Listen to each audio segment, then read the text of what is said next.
Midnight, Friday, February 13th, 2026.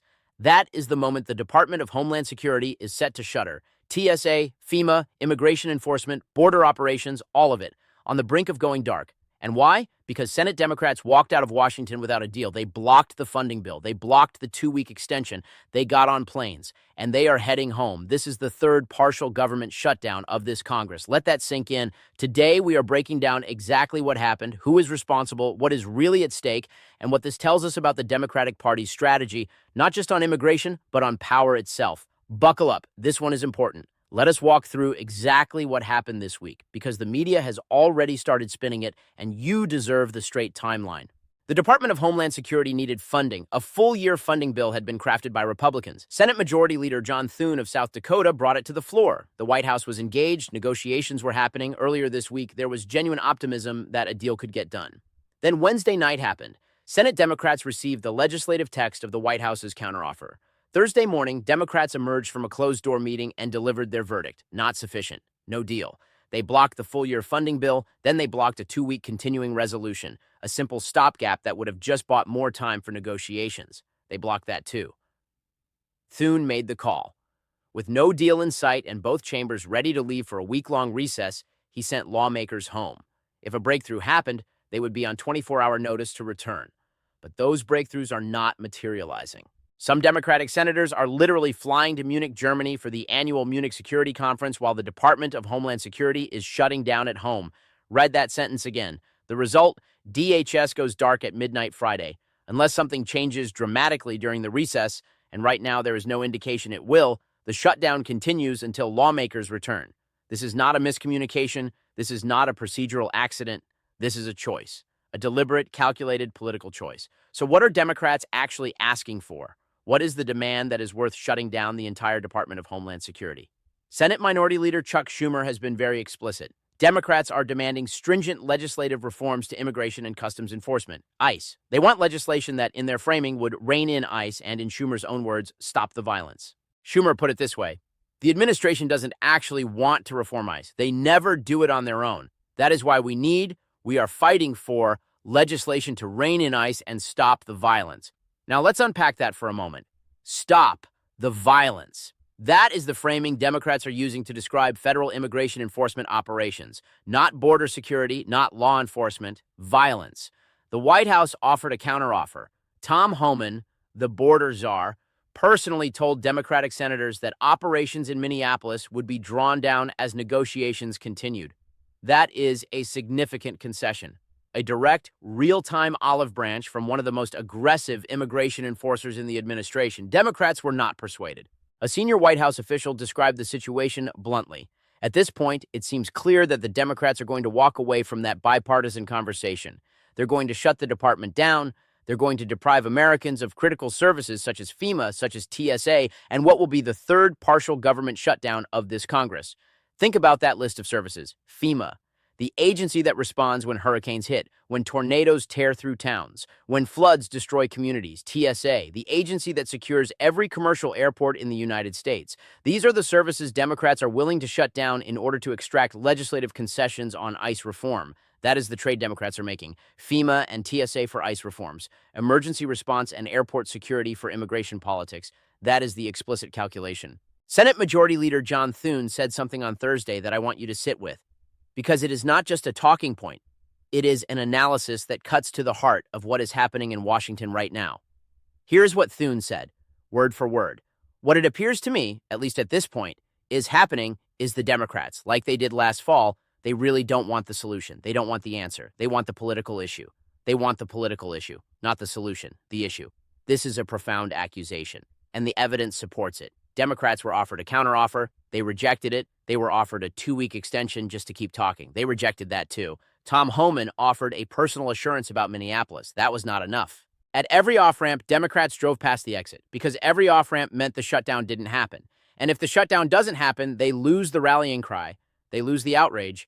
They lose the issue. Senator Brian Schatz of Hawaii gave us a window into the Democratic strategy when he told Fox News Digital, "I still think the Republicans are in a bubble and do not understand the depth of the anger out there in the world. And maybe this break will allow them to go home and get yelled at, not just by people who are progressive, but everybody who thinks that this agency is out of control and needs to be reined in. There it is. The strategy laid bare. Shut it down. Go home. Let Republicans get yelled at. Hope that public pressure breaks the Republican position.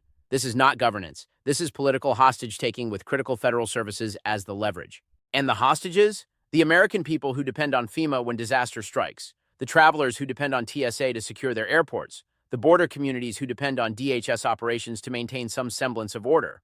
They are the collateral damage in a political calculation designed in Chuck Schumer's office. I want to make sure everyone watching this video understands exactly what shutting down the Department of Homeland Security means in practical terms, because the abstract phrase government shutdown obscures the very real human consequences. DHS is not a single agency.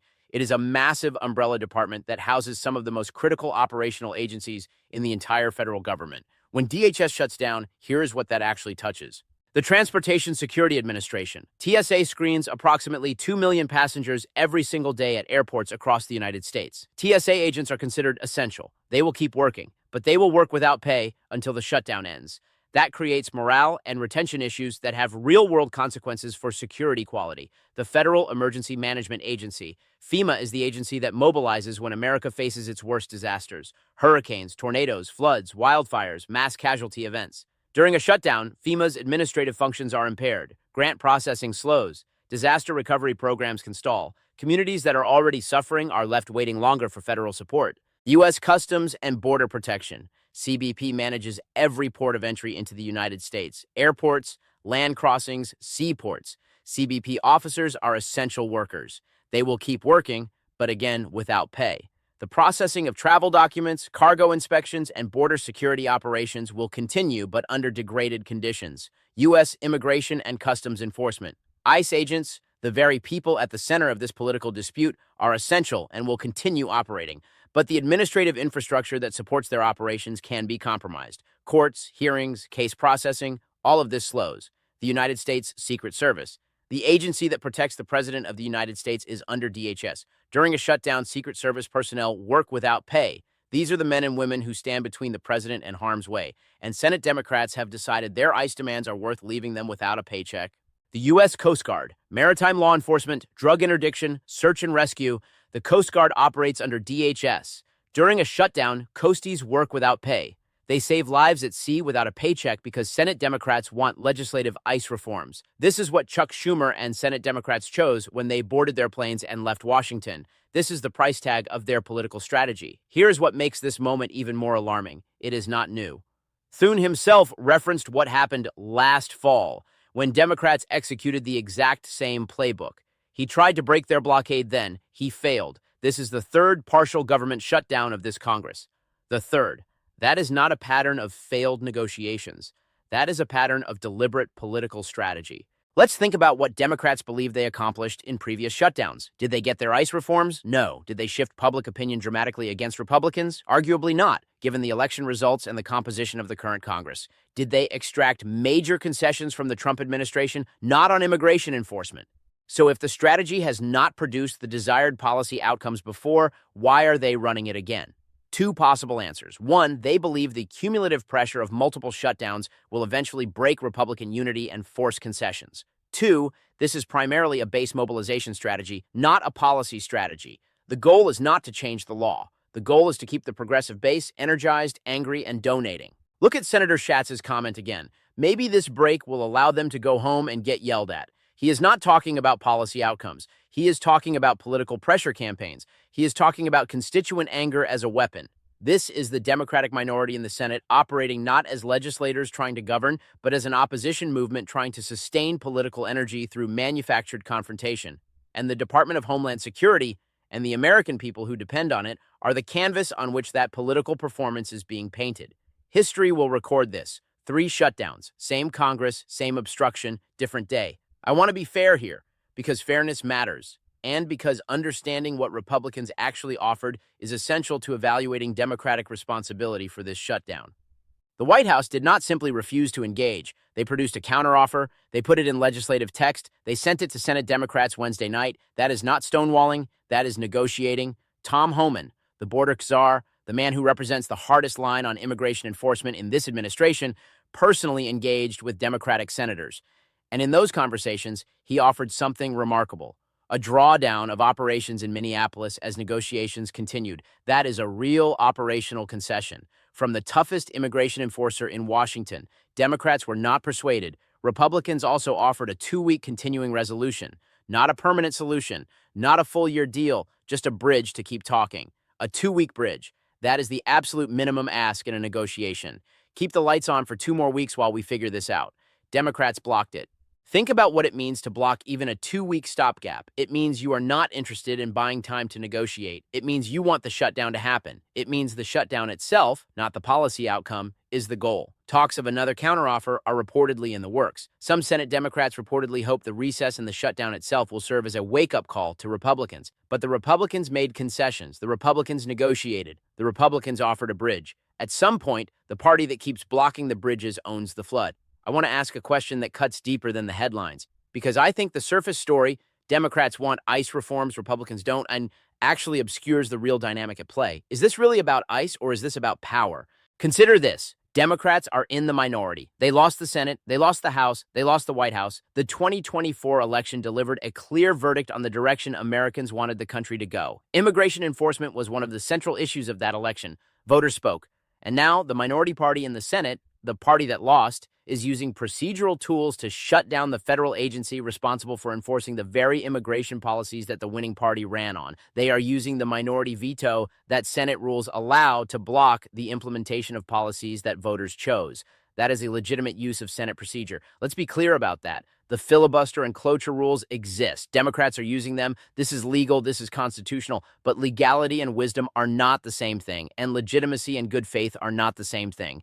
When you use procedural tools not to protect fundamental rights or prevent genuine harm, but to extract legislative concessions on policies that voters already weighed in on, and when you do it by shutting down an agency that protects American airports, responds to disasters, and secures the borders, you are not governing. You are performing, and the American people at airports, at disaster zones, at border communities are the audience for your performance. Whether they enjoy the show is another matter entirely. Here is what I believe this is really about. The Democratic Party is in a deep crisis of identity and strategy. Their base is energized around opposing Trump immigration enforcement above virtually everything else. Their elected officials are responding to that base pressure, and the result is a minority party that has decided its most powerful tool is not persuasion, not policy, not elections, but disruption.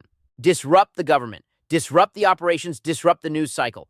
Keep the confrontation alive. Keep the base angry. Keep the donations flowing. That is not a governing philosophy. That is a fundraising strategy with a government shutdown attached to it. Here's where we are. The Department of Homeland Security shuts down at midnight tonight. TSA agents, Coast Guard crews, Secret Service personnel, CBP officers, and essential workers all will report to work tomorrow without a paycheck. FEMA's capacity to respond to disaster will be diminished. Immigration court processing will slow. And where are the senators responsible for this? Some are flying to Munich. Some are heading home for a week-long recess. Some are hoping that the pressure of the shutdown will move Republicans. None of them, not a single one, voted to just keep the department open for 2 more weeks while they worked out a deal. Thune said it best. They don't want the solution, they want the issue. America deserves better than a governing minority that prefers problems to solutions. America deserves a Senate that can fund its own Homeland Security agency. America deserves elected officials who treat their jobs as a public service, not a political performance. This is the 3rd shutdown of this Congress. Remember that. Remember who voted no. Remember who got on the plane. Remember who chose the issue over the answer. Subscribe, share this video, drop your thoughts below. This story is not over. We will be covering every development as it unfolds.